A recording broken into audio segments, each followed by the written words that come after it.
Do you actually want to get rid of your depression?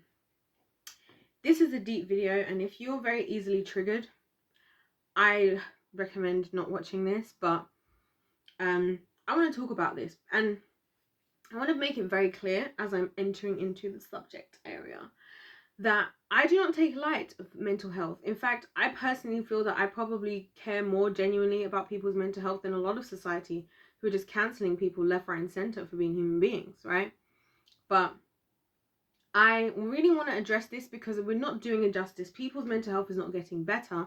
But on top of that, I've actually realized that when people's mental health does get better, you become the black sheep in society.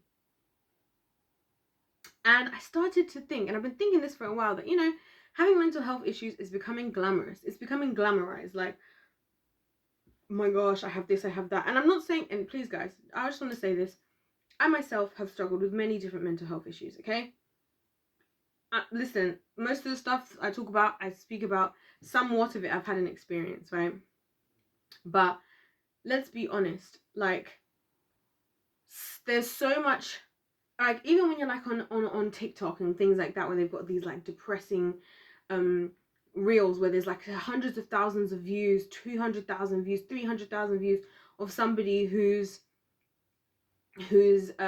depressed and crying, right? And with sad music, and then other creators will have something good happening to them, like, oh, I'm finally cured of depression. Like, people aren't interested in that, like the same way that on YouTube people will have some, like, it's all this stuff of like, when you're low, if you put like a thing on your thumbnail, on your thumbnail, like, can't take this anymore, ...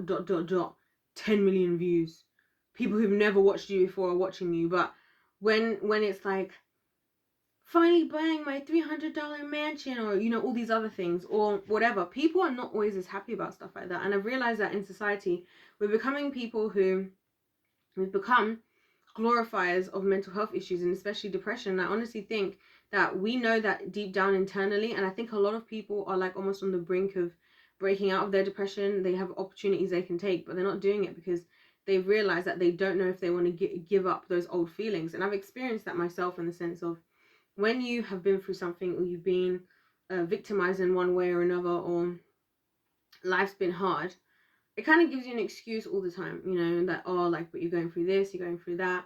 And I'm not, like I said, I'm not undermining mental health, because mental health issues are very real, okay?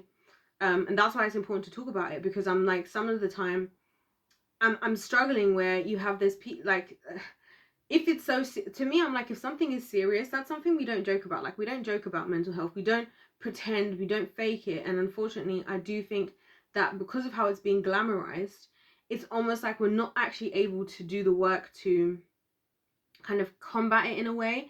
And people are being hypocritical, because you see somebody going through clear mental health issues. I see this in the entertainment industry all the time. I'm like, y'all, did we not see that? So she's clearly looking like she's going through it, but they'll be like, so and so and so out doing drugs, out this, they're falling off. It's like they're clearly going through something in life, you know what I mean? And we're all the ones to be like, mental health awareness month, mental health this and that.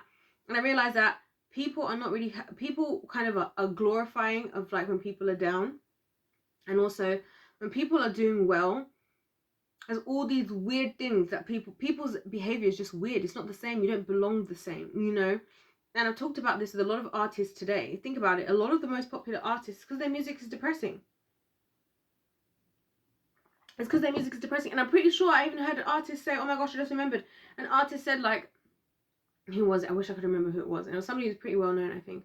And they were like, I've written all my songs depressed, so I don't know what's going to happen when I'm no longer depressed.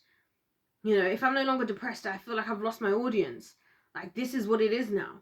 And I feel that sometimes even myself. I'm like, wow, like, we're all depressed. Like, everybody's depressed. And I don't really feel like, there are some people who I feel are really going through a lot. And there's a lot of people really going through a lot.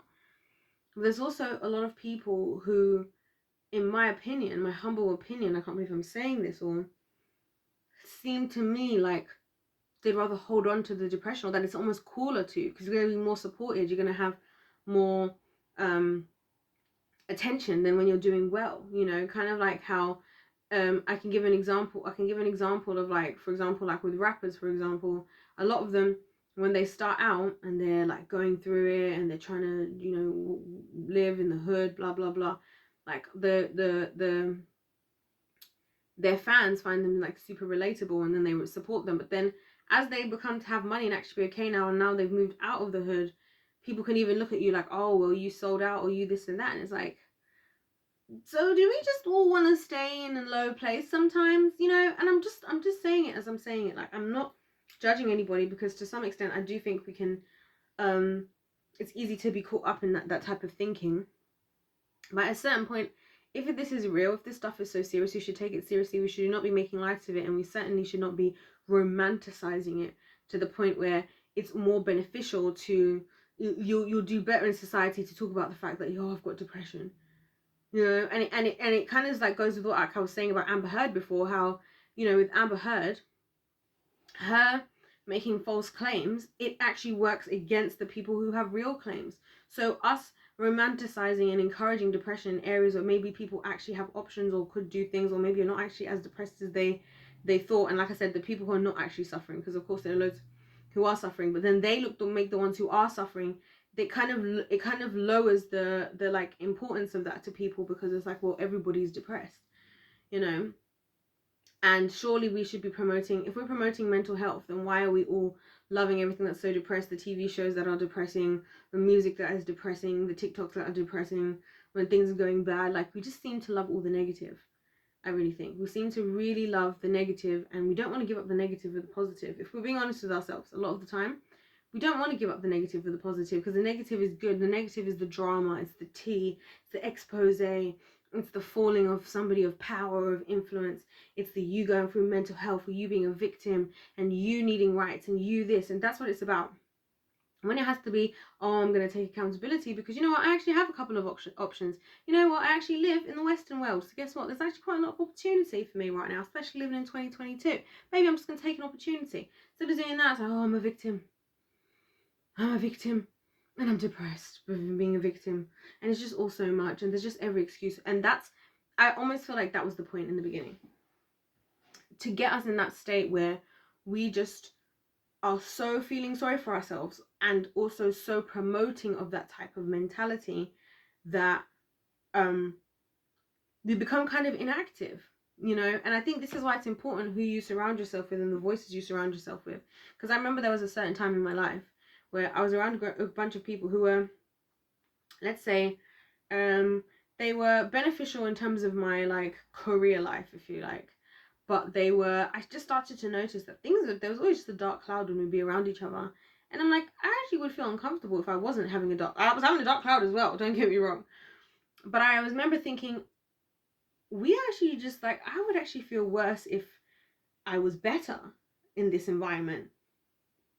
And that's what you see with a lot of people who become successful. They start to find that now that they're not depressed, maybe the therapy worked, maybe they really did the work, maybe they found whatever they needed to find to help combat it, you know, and they're doing better. But then it's like society doesn't receive them the same. It's just, I don't know. It's just one of those things that I think about, and I think, to me, is one of the reasons why I just do think the world is a very dark place, and I love being in the kingdom of light. That's one of the biggest reasons, to be honest with you, because,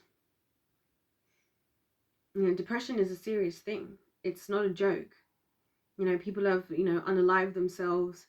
They've never been able to move on from stuff. There's extreme things that people have experienced as a result of that. And for us in society to kind of support that as if it's actually ever great for anybody that they're going through that, I just don't like it, you know. And so my heart goes out to you. If you are somebody who, you know, suffers from depression, and it's real depression, just know that I hear you, you know, and I'm sorry that it's kind of turned into a world where people are just so quick to completely almost like romanticize, you know, this type of stuff, almost like fetishize it even, you know, when people are going through real troubles. Like when I hear, I'm not gonna lie, when I hear the stories of some people, and I don't mean in like a weird like, oh, I can't feel guilt because other people are going through worse. I mean like in a genuine moment where you go to yourself, you know, like for example, me as a woman, I can drive in the Western world.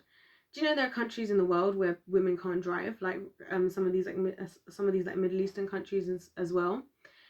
And so to me, I kind of look at the fact my issues of being a woman slightly differently. Do you know what I mean? And that type of understanding and acceptance that, you know what, actually there is more options than whatever, you know, that's what people don't want to have. People would rather be depressed. And I really think we're kind of being groomed in Western society, especially for those of us like in like the millennials or from Gen Z, whatever, like the younger generations.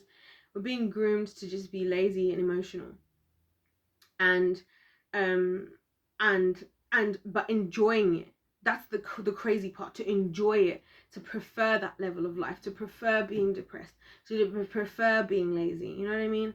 And it's kind of worrying to me, because I really think we're giving into it. And that's why with this whole depression thing, I'm like, I wouldn't even want to say that I was depressed if I was depressed at this point, because it's just become so much of like a buzzword that it's almost like you can imagine, it's almost like the key into a door. Like, if you have this thing, if you're going through this, like, all these people are going to accept you just because of that. And it's kind of like, it shouldn't even be about acceptance. It should be about the fact that, like, wow, like, what, like, you need some help. Like, what are we going to do? This is not right. This is not something to stay. You know, where is that in society? But I'll leave that question with you guys. Let me know your thoughts in the comment section down below. You know, I love to hear what you guys have to say. Always, especially as I'm always giving my controversial opinions, as they are a lot of the time. Don't forget to hit the subscribe button. I would sincerely and significantly appreciate that. And the like button. Also, guys, just to say thank y'all who keep racking with me. Like, I can't believe it's been over a year that I've been on YouTube now. Road to 500. So, guys, we're on the road to 500. Let's hit 500. But yeah, I can't believe people who have racked with me for this long. Y'all the real deal. Y'all the real tribe. And I'm grateful for you guys every single day. God bless everybody. And I'll see you in my next one. Goodbye.